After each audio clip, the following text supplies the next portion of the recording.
Hello everyone. सो आज हम पढ़ने वाले हैं मॉडर्न प्रोडिक्ट टेबल। और ये जो प्रोडिक्ट टेबल है ये इस टाइम का प्रोडिक्ट टेबल है, यानी कि जिसको अब हम पढ़ रहे हैं इसे हम long form of periodic table भी कहते हैं। सो ये जो प्रोडिक्ट टेबल है ये ऑब्वियसली सबसे ज्यादा सुपीरियर है। बट ऐसे क्या चीज है जो बाकी सबसे इसे अलग करती है, और वो एक चीज है एटॉमिक नंबर से इसने एलिमेंट्स को अरेंज किया।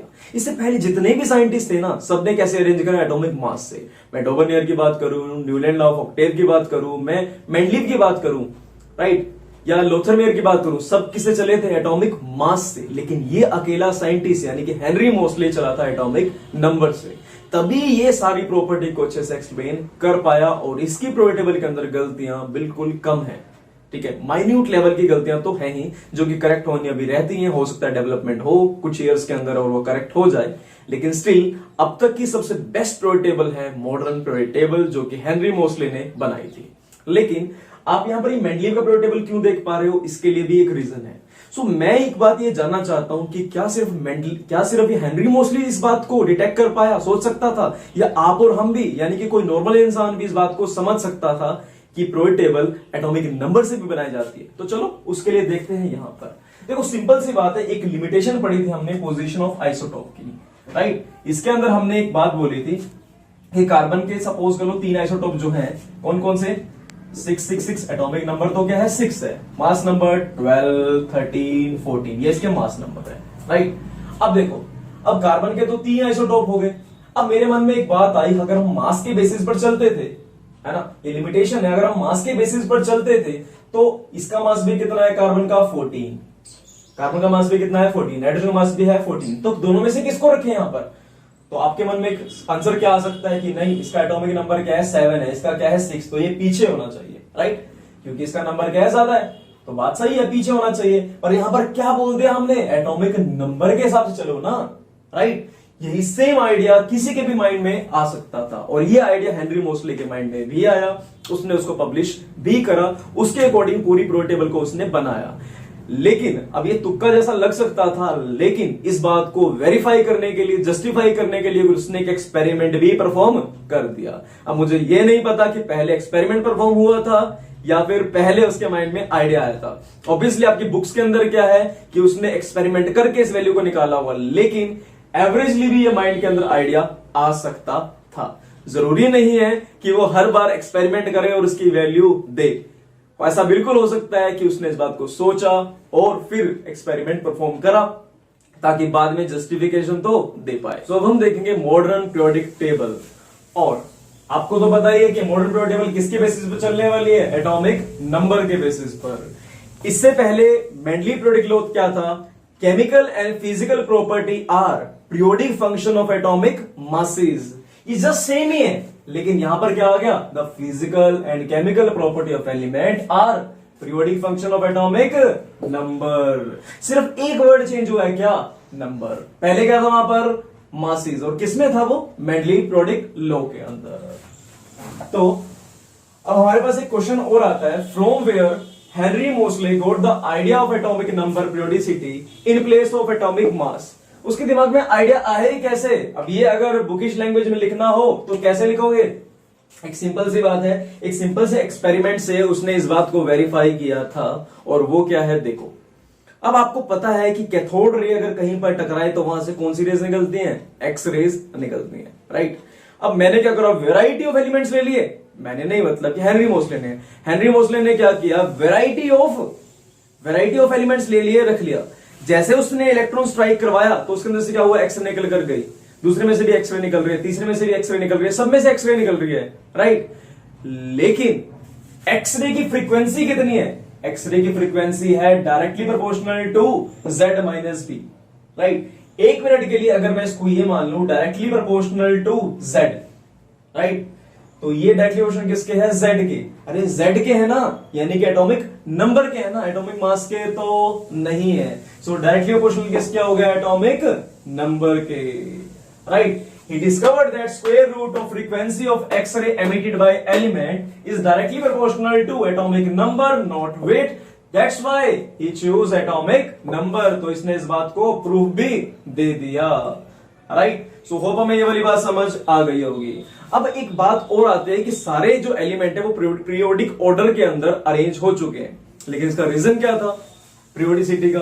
देखो बेटा, तो यहां पर आपने हेडिंग बना लेनी है cause of periodicity.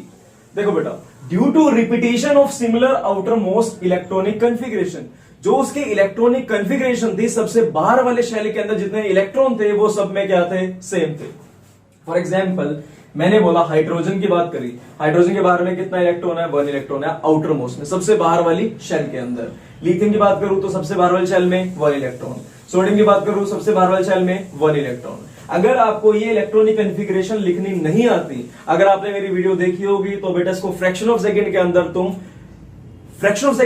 Electronic configuration निकाल डालोगे, अगर आपने वो वीडियो देखी है तो। अगर नहीं देखी तो बेटा दोबारा देख लेना, क्योंकि पूरी केमिस्ट्री के अंदर काम आने वाली सिर्फ इस चैप्टर की बात नहीं है।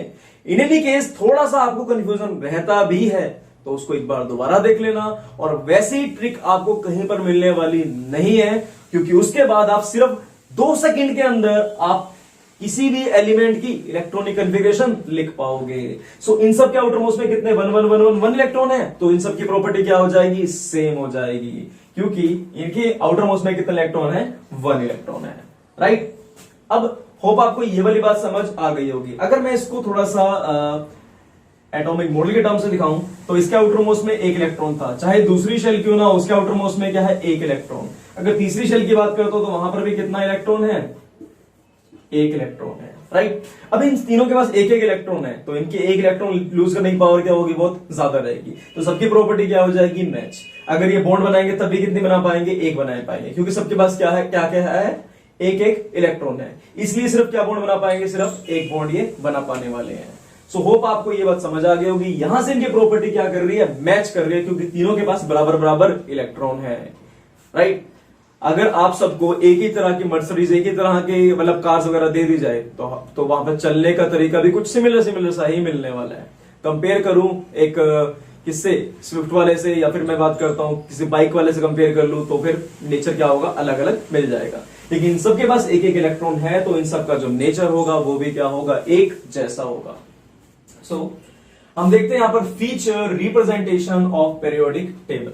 अब जो पीरियोडिक टेबल है इसको याद करने की पूरी ट्रिक अपलोड कर दी गई है, उसको आपने ध्यान से देखना है। बहुत सारे लोगों ने उसको लाइक तो किया है, आप भी जाकर उसे एक बार अच्छे से रिवाइज कर लीजिए, एंड अब आपको अपने नोट्स के अंदर उसको बनाना भी है, क्योंकि उससे ही सारी चीजें आपको याद होंगी, राइट। वो अब पूरी केमिस्ट्री के अंदर आपके काम आने वाली है, तो ध्यान से उसे देखिएगा। तो जब वो आप पीरियोडिक टेबल आप देखकर आएंगे तो आपको मिलेगा वहां पर 18 वर्टिकल कॉलम, जिसको हम बोलते हैं ग्रुप और फैमिली। और मैंने एक ट्रिक बताई थी ना, हॉरिजॉन्टल क्या होता है? पीरियड, एचपी, मेरे नाम से याद कर लेना, हिमांशु पपरेजा। तो जो हॉरिजॉन्टल होगा वो क्या होगा? पीरियड होगा।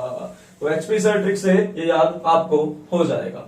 ही arrange the 7 horizontal rows call period, ये बात आपको समझ आ गई। अब यहां पर क्या करा? वर्टिकल कॉलम, देखो मैंने बोला ना, वेरी गुड। जो वर्टिकल होता है वो क्या होता है? जो वर्टिकल होता है वो क्या होता है? ग्रुप। जो हॉरिजॉन्टल होता है वो क्या होता है बेटा? पीरियड।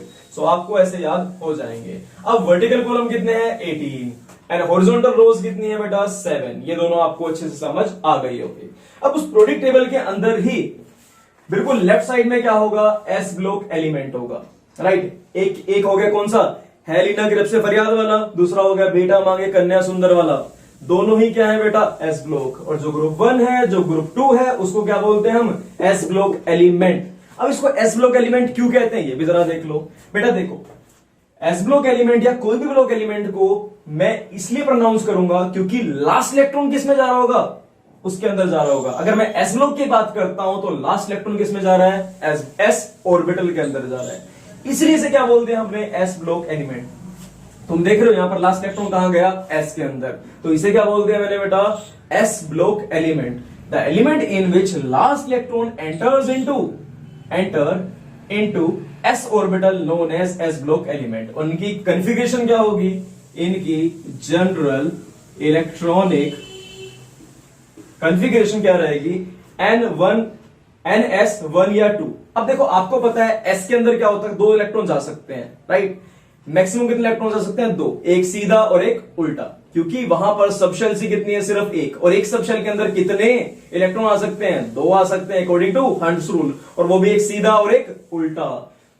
आपको यहां से समझ आ जाएगा। अब ये n का मतलब क्या है बेटा, n कुछ भी हो सकता है, n यानी कि देखो 1, देखो यहां पर इसकी प्रिंसिपल क्वांटम नंबर क्या है, 1 भी हो सकता है, 2 भी हो सकता है, 3 भी या 4 भी।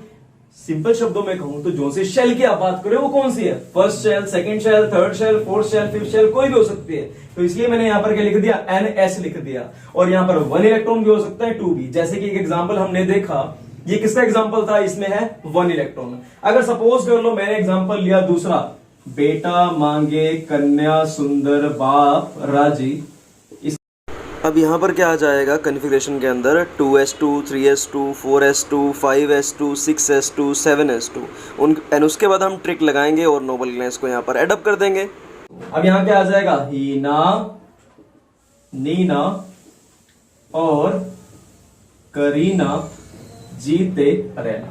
तुम इसको यहां से ऐसे याद कर सकते हो। एक बात पता लगी ना कि सबके आउटर मोस्ट में कितने इलेक्ट्रॉन है, 2 2 2 2 2 2 इलेक्ट्रॉन है, राइट। तो यहां पर या तो 1 हो सकता है या 2 हो सकते हैं। अरे मतलब कुछ पर्सन क्या सोचते हैं कि यहां पर 0 भी आ सकता है, 0 से 2। अरे 0 तो हो ही नहीं सकता, एस में या 1 इलेक्ट्रॉन तो कम से कम हो, तो या तो 1 इलेक्ट्रॉन होगा या 2 इलेक्ट्रॉन होगा। एन का मतलब कौन सी शेल में, जो भी शेल होगी वहां पर पुट कर देंगे। एस का मतलब क्या होगा कि एस ऑर्बिटल के अंदर जा रहा है। तो ये रिप्रेजेंटेशन हो गई किसकी, एस ब्लॉक एलिमेंट्स की, यानी कि जिसके अंदर लास्ट इलेक्ट्रॉन एस के अंदर जाए। इसमें भी एस में गया था, इसमें भी एस में गया था, और ये हो गए हमारे एस ब्लॉक एलिमेंट्स। तो देखते हैं इसके बाद P block element and D block elements. हम चलते हैं P block, D block and F block की तरफ। अब हमने जो ये P block, D block and F block पढ़ रहे हैं, ये पूरे चैप्टर्स हैं जो कि आप +1 एंड +2 दोनों क्लासेस के अंदर पढ़ने वाले हैं। एस और पी ब्लॉक आता है बेटा +1 के अंदर, जो कि आप पढ़ेंगे, आपकी एनसीईआरटी की बुक के अंदर भी लिखे होंगे वो, right. And D and F block जो है और पी ब्लॉक का आधा पार्ट जो है वो आप पढ़ेंगे +2 क्लास के अंदर। अभी यहां पर क्या देखते हैं हम, जनरल इंट्रोडक्शन, और इसको ब्रीफ के अंदर हम आगे चैप्टर्स के अंदर पढ़ने वाले हैं। सबसे पहले देखते हैं पी ब्लॉक एलिमेंट। ये पी ब्लॉक एलिमेंट होता ही क्या है, देखो सिंपल सी बात है, जिसमें लास्ट इलेक्ट्रॉन किस में जाए, पी के अंदर, उसे बोल देंगे हम पी ब्लॉक एलिमेंट्स, राइट। देखो इसमें भी लास्ट इलेक्ट्रॉन किस में गया, पी के अंदर, पी के अंदर, पी के अंदर, तो इसे बोल दिया हमने पी ब्लॉक एलिमेंट्स बोल दिया, राइट। ये किसके लिए बनाया, फ्लोरीन, क्लोरीन, ब्रोमीन, आयोडीन के लिए। आपको पता है इसके पास 7 इलेक्ट्रॉन होते हैं, 2 यहां चले गए, तो क्या बच गया, 2s2 2p5। हमने बाकी सब के लिए भी लिख लिया। यहाँ देखो 3s2 3p5, 4s2 4p5, 5s2 5p5, 6s2 6p5, और यहाँ लिख लिया वही हीना, नीना और करीना जीते रहना। उस ट्रिक से हमने वापस इसको कर लिया। अगर मैं लिखना चाहूं नाइट्रोजन के लिए, फॉर एग्जाम्पल, नाइट्रोजन में कितने इलेक्ट्रॉन होता है बेटा, 7, राइट। पहले किस में आ गया, हीलियम के अंदर 2 इलेक्ट्रॉन, फिर उसके बाद 2s2, 2 2 4 कितने बच गए, 3 बच गए, तो मैंने 3 यहां पर लिख दिया। अब ऐसी कन्फिगरेशन लिखकर दिखाता हूं, 3s2 3p3, 4s2 4p3, 5s2 5p3, 6s2 6p3।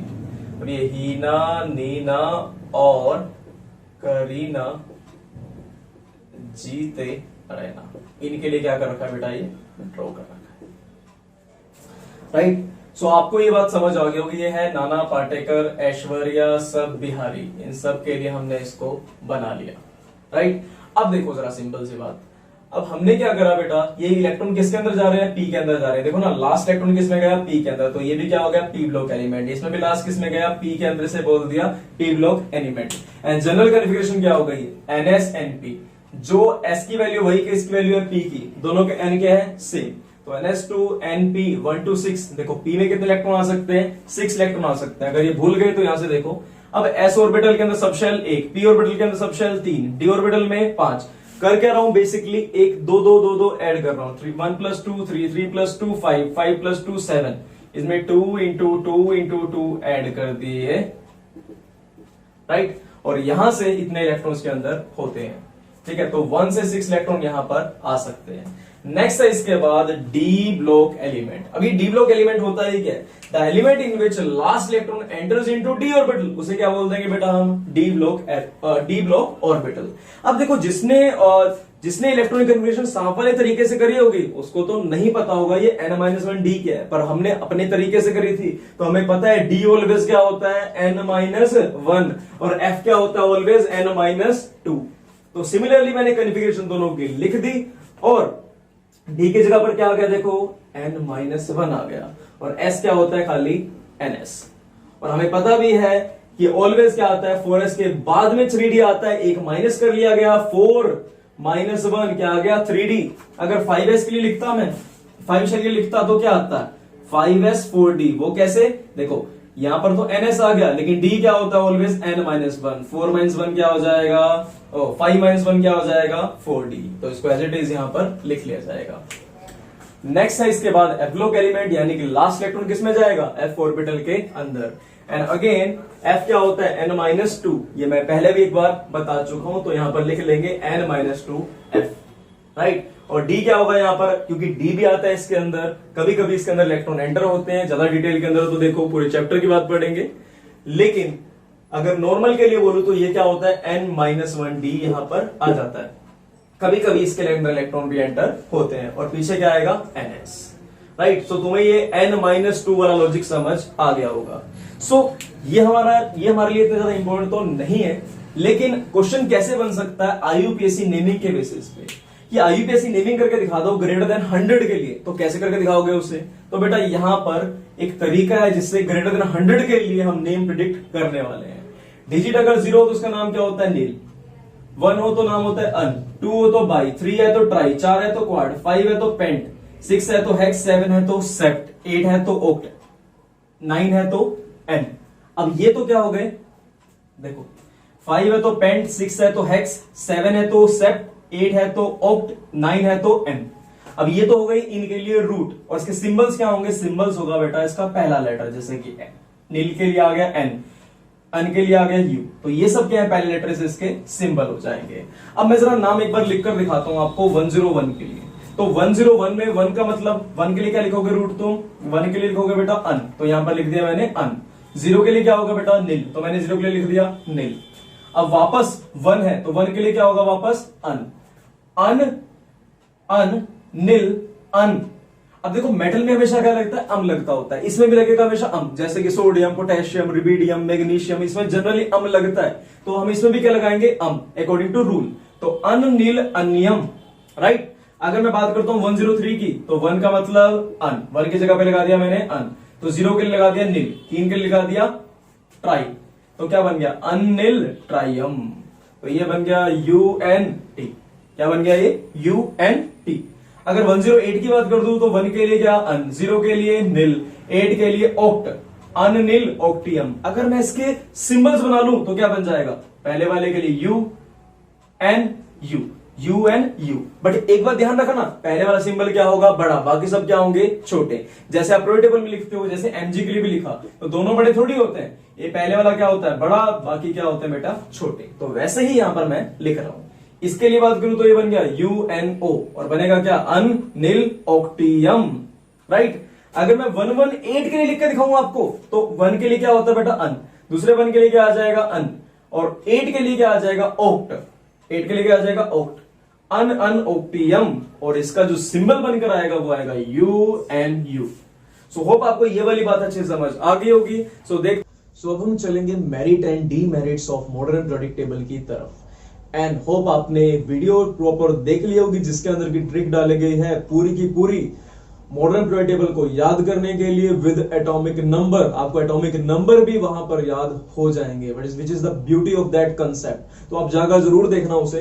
तो चलो देखते हैं यहाँ पर merits of long form of product table. देखो उसकी मेरिट्स क्या क्या थी, जितनी भी लिमिटेशन पीछे चल रही थी मेंडलीव की, वो सॉल्व हो रही है। सबसे बड़ी बात, कुछ एलिमेंट ऐसे थे जिनका वेट तो क्या था बेटा कम था, लेकिन रखे कहां हुए थे, पीछे रखे हुए थे। जिनका मास ज्यादा था वो क्या रखे हुए थे बेटा, आगे रखे हुए थे। तो वो प्रॉब्लम सोल्व हुई पहले।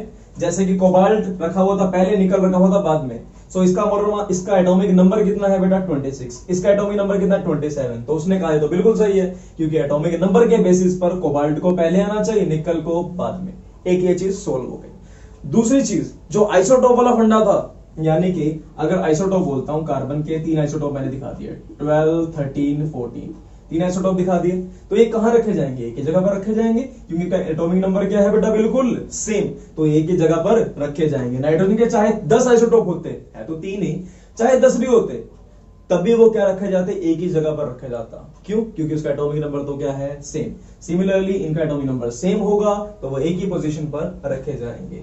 सो ये प्रॉब्लम हमारी सॉल्व हो गई कि आइसोटोप को कहां रखा जाएगा? सेम ब्लॉक के अंदर रखा जाएगा जहां पर उसके दूसरे एलिमेंट्स पड़े हैं, राइट। नेक्स्ट इसके बाद अब ये जो पीरियोडिक टेबल है इसमें मेटल नॉन मेटल सबको अच्छे से सेपरेट किया गया, वेल डिफाइंड पोजीशन दे दी गई, एंड इसकी वजह से स्टडी ऑफ केमिस्ट्री क्या हो गई? सिस्टमैटिक एंड इजी हो गई। जो नॉन मेटल है वो अलग, जो मेटल है वो अलग कर दिए, और जो बहुत ज्यादा रिएक्टिव मेटल है उनको क्या कर दिया? अलग कर दिया। सबको सेपरेट अच्छे से कर दिया गया। कुल मिला के सारी प्रॉब्लम जो भी थी मेंडलीव की सारी सॉल्व कर ली गई। वन बाय वन इसको हम छोटी के लिए भी देखते हैं। It is easy to remember and reproduce the element more easily in sequence of atomic number. बिल्कुल सही बात है, एटॉमिक नंबर के सीक्वेंस में उनको याद रखना इजी है। Proper position is allotted to isotope of element, ये भी ठीक है, हमने डिस्कस कर लिया। नेक्स्ट इसके बाद transition metal, inner transition metal are assigned proper position. देखो बेटा, अब d block element, s block element, p block element को प्रॉपर पोजीशन दी गई। सबसे पहले एस ब्लॉक, फिर बीच में डी ब्लॉक, फिर उसके बाद पी ब्लॉक एलिमेंट्स को जगह दे दी गई, राइट। ट्रांजिशन मेटल किसको बोलते हैं बेटा? डी ब्लॉक एलिमेंट्स को। इनर ट्रांजिशन किसको बोलते हैं? एफ ब्लॉक एलिमेंट्स को, right. Elements are assigned proper position to periodic table. इनको क्या दी गई बेटा? प्रॉपर पोजीशन दे दी गई। Proper position is assigned to group 18 element. अब देखो ग्रुप 18 को भी प्रॉपर पोजीशन दी गई on the basis of atomic number. उनको बिल्कुल साइड के अंदर रखा गया ग्रुप 18 एलिमेंट्स के साथ, बिकॉज वो क्या है? बहुत ही कम रिएक्टिव है। नेक्स्ट इसके बाद anomalous pair of elements are corrected. बिल्कुल, क्योंकि देखो हमें जो मास वाला फंडा था वो क्या हो गया? करेक्ट हो गया। Active metal, d block metal and non metal are arrange according to their property. According to property हमने क्या कर दिया? उनको अरेंज कर दिया। सो होप आपको ये 6 के 6 पॉइंट समझ आ गए होंगे। नेक्स्ट देखते हैं इसकी ड्रॉबैक्स की तरफ। अब देखो इसकी ड्रॉबैक सिर्फ 2 ही हैं, और कोई ड्रॉबैक अब निकालने की कोशिश करोगे तो नहीं निकल पाएंगे। सिर्फ 2 ड्रॉबैक कौन सी है बेटा? वो पहली बात, प्रॉपर पोजीशन हाइड्रोजन को आज तक नहीं दी गई। दूसरी चीज, क्योंकि हाइड्रोजन क्या है बेटा? पहले तो हाइड्रोजन क्या है? मेटल और नॉन मेटल दोनों की तरह रिएक्ट करता है, इसलिए इसको समझ नहीं आ रहा किस जगह पर रखा जाए, और ये अभी तक क्या है? डाउटफुल है। हो सकता है कुछ ईयर्स के अंदर आपको इसके अंदर इंप्रूवमेंट देखने को मिले, बट अभी तक क्या है कि इनको प्रॉपर पोजीशन दी नहीं गई।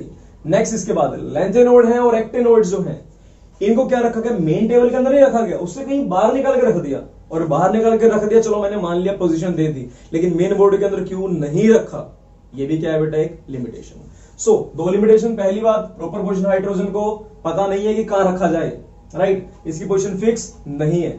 Next, lanthanoid and actinoid are place outside the main body. इसको आउटसाइड द मेन बॉडी क्यों रखा गया? राइट, इसको मेन बॉडी के अंदर होना चाहिए था, यानी कि जहां पर S block, D block, P block है वहीं पर एफ ब्लॉक होना चाहिए था, पर एफ ब्लॉक को 2 फीट दूर फेंक दिया, राइट। पीरियोडिक टेबल के बिल्कुल नीचे है, 2 इंच दूर है उससे, तो इतनी दूर हमने क्यों रख दिया? ये भी क्या होगा? इसकी लिमिटेशन। सो यहां पर हमारा टॉपिक खत्म होता है। होप आपको अच्छे से समझ आ गया होगा, and don't forget to watch the periodic table trick and the trick to calculate the electronic configuration. ये दोनों ट्रिक्स आप देखना ना भूलें। Thank you.